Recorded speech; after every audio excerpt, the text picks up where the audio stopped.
who are asking me right now. Fair enough. And of course, we've got a big title fight tomorrow. Rematches can slow things down, but after a performance like that, Frankie Edgar, #1 contender. Let me tell you what.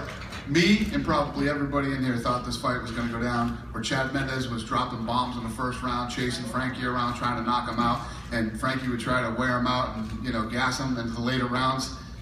Frankie went right in there and started trading with him and knocked out a guy who has a great chin and is a great wrestler and has big power. So nobody can deny Frankie anymore. He looked amazing tonight, and he'll get whatever he wants.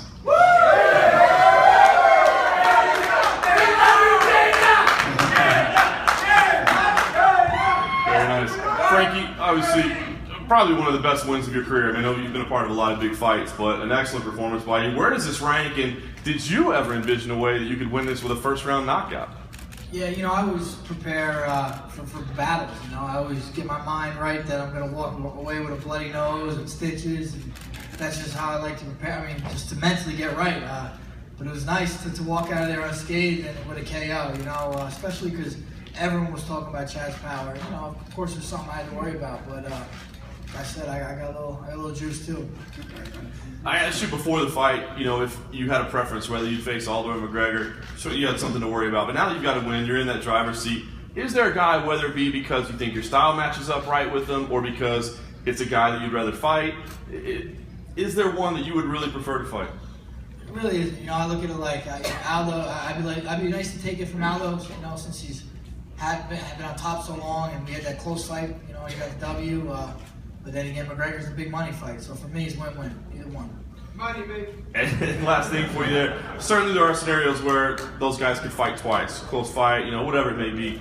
If that happens, Dana said you get what you want. Could you see yourself sitting around 10 months, 11 months, a year waiting for that fight, or at that time, do you think you'd have to stay busy?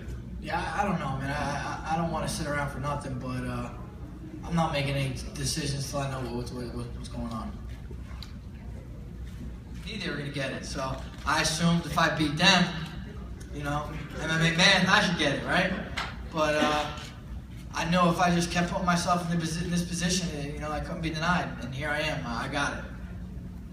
And did you, when you weren't getting it? I mean, like, how did you react to it? Like, was your feeling like, hey, I'm going to go out there and I'm going to be even better just to prove Dana wrong? Was that sort of what your mindset was? It's tough to do. I just want to be better just because I'm in the gym all the time getting better. I want to be better because my coaches make me better. But yeah, I mean that's just going to be the effect of working that hard. I'm going to be better in there. I'm going to prove Dana that I deserve it. Dana, and why did it take so long when he was looking so good in these fights? And like you said, hey, if Cub Swanson wanted to, he would get it, or whatever the case may be. And this was a guy that was a former champion, a Hall of Fame type fighter. And what was it that took so long? Was it the rise of McGregor the way he did? Well, and sometimes you got to go out and you got to put the stamp on it, man. He put the stamp on it tonight. You know what I mean? We had the fight in the Philippines. That thing wasn't a barn burner, And I wanted Frankie to take this fight with Chad. And he put the stamp on it tonight. You cannot be denied. He went in there and looked spectacular, and I guarantee he's got people buzzing right now. People are interested. People want to see it.